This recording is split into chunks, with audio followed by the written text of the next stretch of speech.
My name is Luis. I am 28 years old. I am a Puerto Rican. I'd like to tell you something about myself and about Puerto Rico. This is our home. And here is our oldest one, Jose. He is a bundle of energy with an appetite like a lion. But I have to tell him to be back from play in time for lunch. And there is Maria, my wife. Every Saturday, Maria makes me an omelette for lunch with peppers. She is a wonderful cook. And finally, Pablito. We think he's a cute little fellow. This is our family and our home. We live comfortably with many things. You know, we are able to buy Pablito fresh milk every day. I often think when I look at the children, how things have changed in Puerto Rico. Yes, there are so many new things. Maria has a modern stove. We have a television set, running water. Yet, children can only take these things for granted. For they know only the world of the present. They have no knowledge of the past, and so have seen no change. Their world is a world in which there has always been television and running water. So it is with every child. And so it was with me when I was a boy, when my world was a world without a past. Yes, I remember. I remember the valley where I was born. I remember the sugar mill, the fields of sugar cane, almost ready for harvest. Ever since I can remember, the valley had a special meaning for our family. Everything we needed, our house, our food, our clothing depended on the valley. The valley was our life. There is my father's house, and there is Juan, my sister's husband. Like so many men in the valley, Juan can find no regular work. Between jobs, he works in my father's vegetable garden and tries inventing things to make the garden produce more food for his family. His ideas aren't always successful, but Juan keeps trying. Someday, perhaps, he'll find a good, steady job. There is my father, and there is the house where we were born. And there is my sister Carmen, Juan's wife, busy with her daily chores. My father is a cane cutter, as he was when I was a boy. And when Carmen and I were kids, like Carmen's children today, we too played our simple childhood games. Even then, a tin can was a wonderful thing. And my mother spent her time caring for us as she helps care for little Mercedes today. Yes, today life goes on in our valley pretty much the same as it did in those days.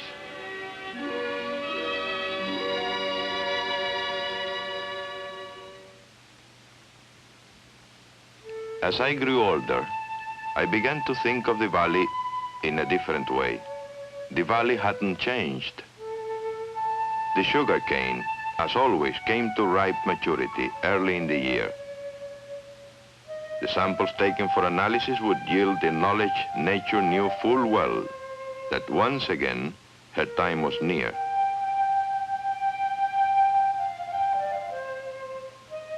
And the sugar mills, as if to answer nature, gave the signal that they too would soon be ready. The giant machines that would process the cane began to wake from their annual sleep.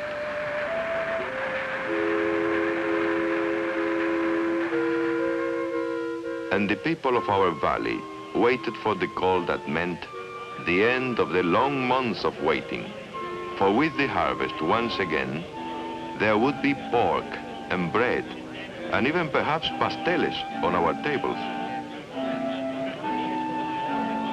This was the eternal cycle of the valley, the path our fathers had taken unresisting through the years. But I was of a new generation with its right to feel and think anew. And I began to feel that we depended too much on the valley.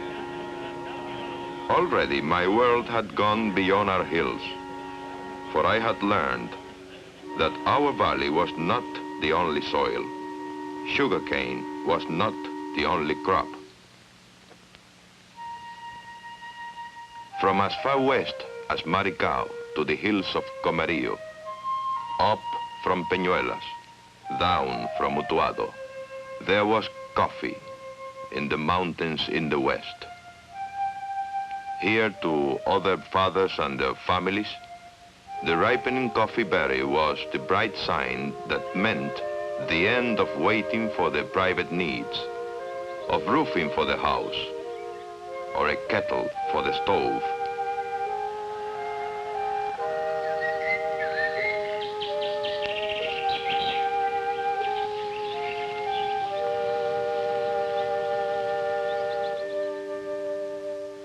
And from Naranjito in the north, down the winding road to Cuamo in the south, from the valley of La Plata all the way to Caguas, there was tobacco in the mountains in the east.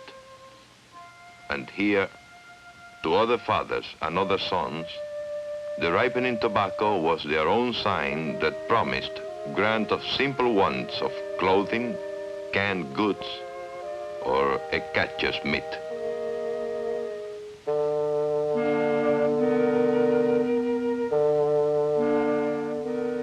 To all these people, to all of us who lived on the land, and by the land, and for the land, to the million who fashioned from the rude earth our very existence, the soil was our heritage, the harvest our common wealth. And harvest time had come. Suddenly the valley was alive. Men cutting, loading, hauling sugarcane. How clearly I remember it. Machetes swinging, cutting. Fat cane bursting with juice. Men and machetes in the cane fields, on hot dry days, raising the dust of the leaves. Dust that clings to sweating faces.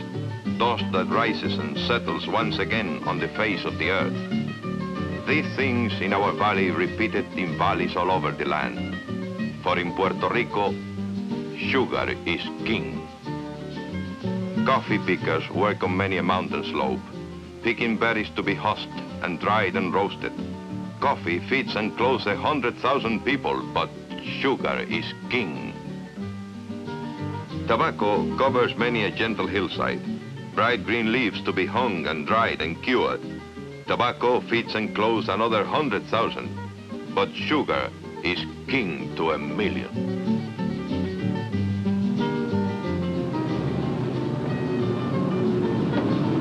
La caña, bendito fruto, en mi tierra borincana es la reina soberana de toditos los productos. El jíbaro noble y culto que la sabe cultivar se levanta a trabajar de mañana muy contento para buscarse el sustento de sus hijos y su hogar.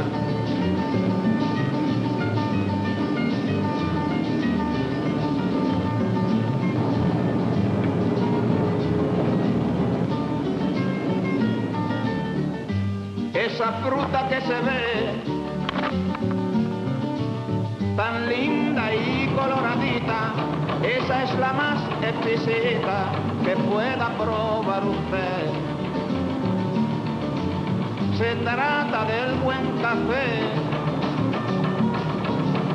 de esta tierra tropical.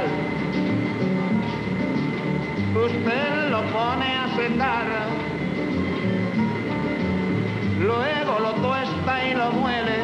y lo sabroso que huele cuando usted lo va a tomar.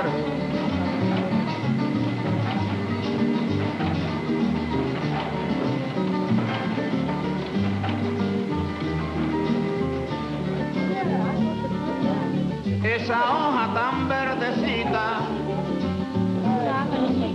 que el campesino cultiva es otra industria nativa de esta tropical isleta. Es el tabaco que invita a todo buen fumador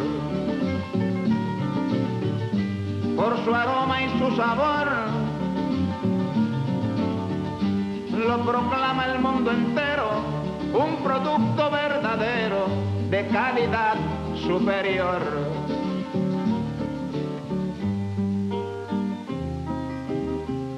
But soon the harvest was over. Nature had added another year. Once again, her benediction had come and gone. Suddenly, there was no more cane to cut, no more cane to load, no more cane to grind. For the people of our valley, there was no more work.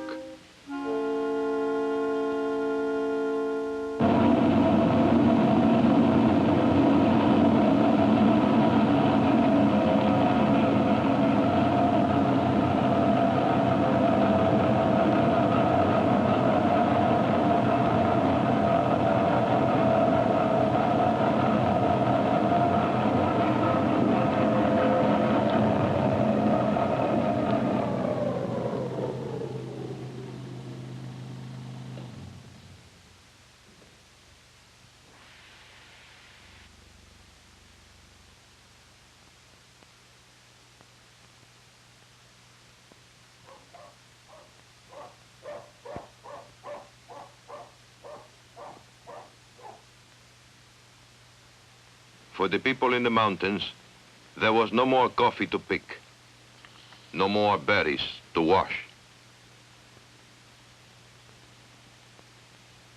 no more tobacco to cut, no more leaves to sew and hang and dry and sell.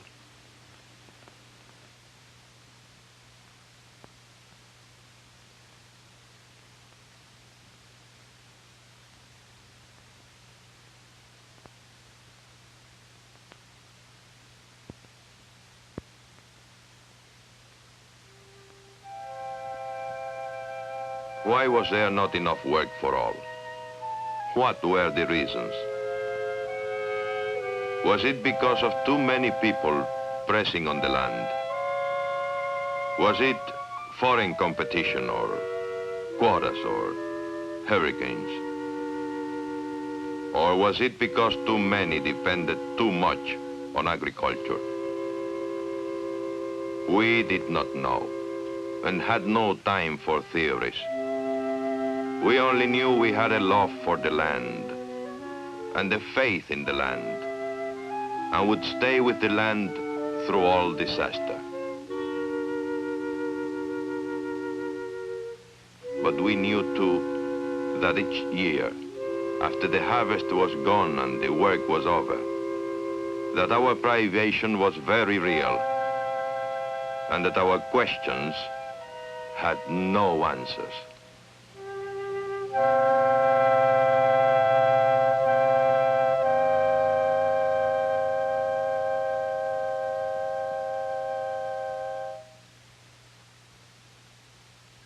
As the years went by, I began to understand why the valley was not enough to supply our needs.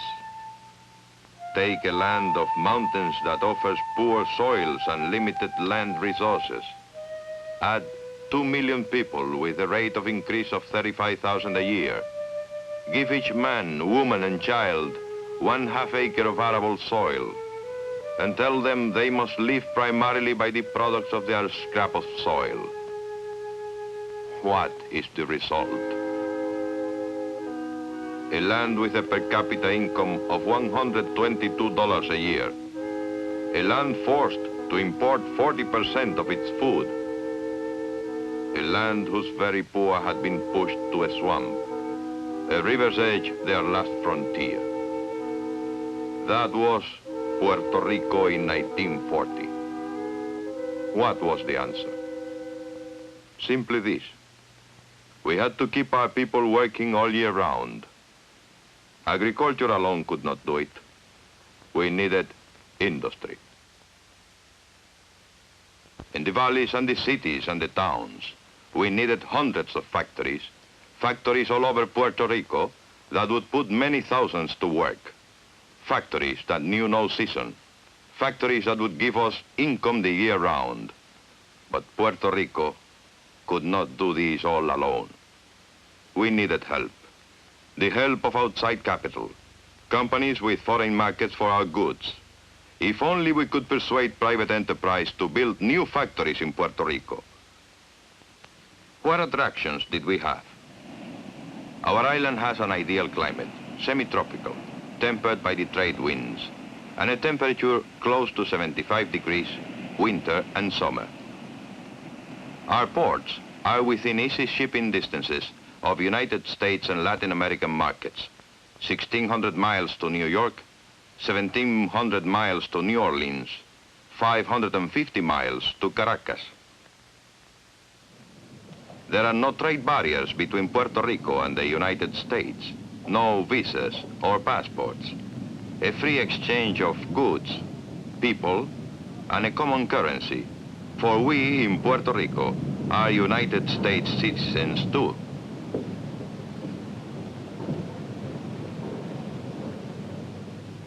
And here is a labor reservoir of thousands, eager to learn, looking for work. These were great attractions. But in addition, our government could offer private enterprise something special. A powerful incentive to build new factories. They could offer qualified private investors long-term freedom from corporate income, property, and municipal taxes. Freedom from taxes. Here, we hoped, would be the keystone of our success. The work had begun.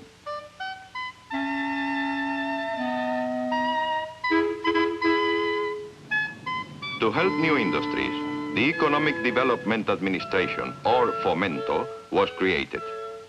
In addition to offering tax incentive, Fomento helped investors select the best manufacturing sites, evaluate industrial prospects, and secure economic data. For many factories, there were advantages in locating near one of the three principal cities: San Juan, the capital, Ponce, the second largest city, and Mayagüez on the west coast. For other factories, there were incentives for locating inland in rural areas. Industry was new to Puerto Rico, and many problems arose, but we had begun. Slowly at first, the plans for the factories, the people who would build them, began to merge. If a cane cutter could find no work for his machete, he was given a saw.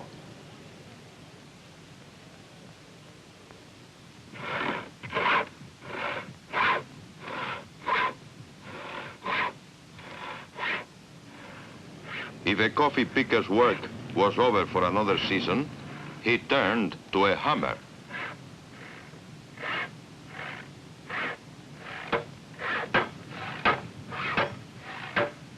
If a tobacco worker had no more crop to harvest, he found a shovel ready.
factories needed people to run them, power to operate the machines, roads and ships to carry raw materials and finished products.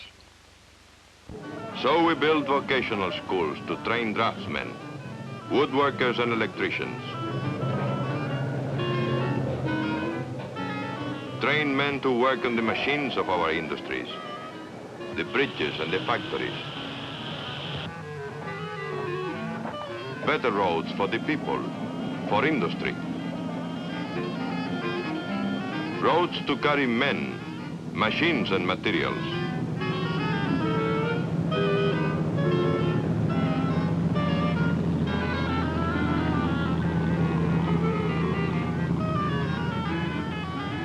Men and machines and materials to work on stores, offices, and the homes for the factory workers.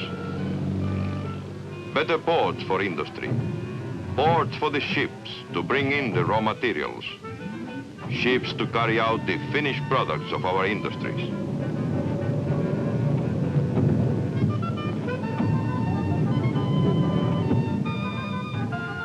New dams for industry, giant reservoirs to catch the water from the skies, water from the mountaintops and the cut-over slopes, water to work for power, power for the machines, power for the people, power to make the factories work.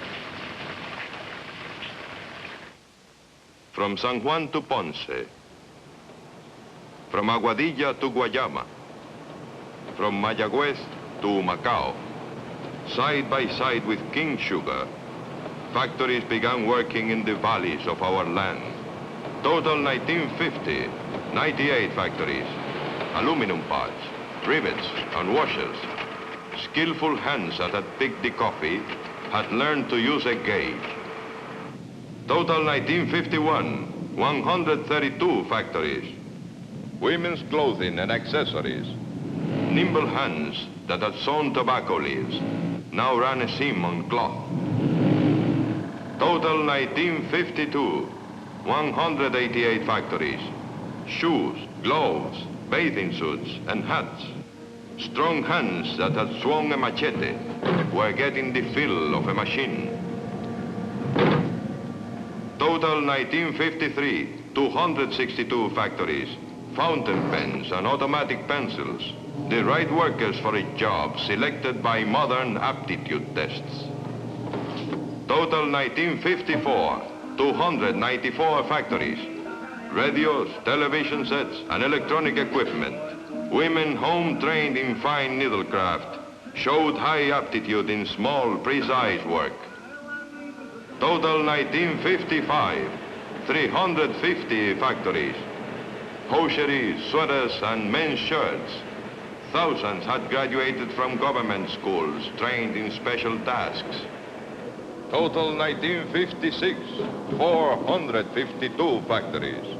Plastics for bottle caps, toys, and electrical parts. On assembly lines, workers were setting many production records.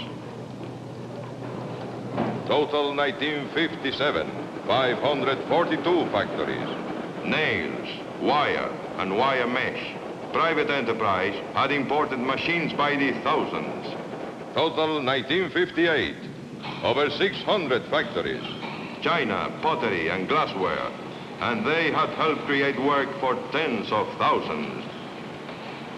New factories in Puerto Rico. New factories in the cities, in San Juan, Ponce, and Mayagüez. New factories in the towns and in the valleys, from the Atlantic to the Caribbean.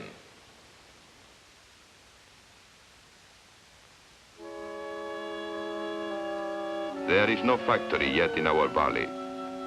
Perhaps someday there will be. There are still the old familiar scenes of my childhood. There the sugar mill, and here the young cane beginning its new growth. The eternal cycle of the valley repeating once again. But today I am no longer a child, and today I would say to my father, my world has grown. I will always remember my valley, but it is my world no longer. For our generation has looked past the hills. We have gone beyond the valleys to make progress and change. So it has been with my generation, and so it must be with our children. And that is why they must grow strong in mind and body and spirit, for theirs will be the new mind and body and spirit of Puerto Rico.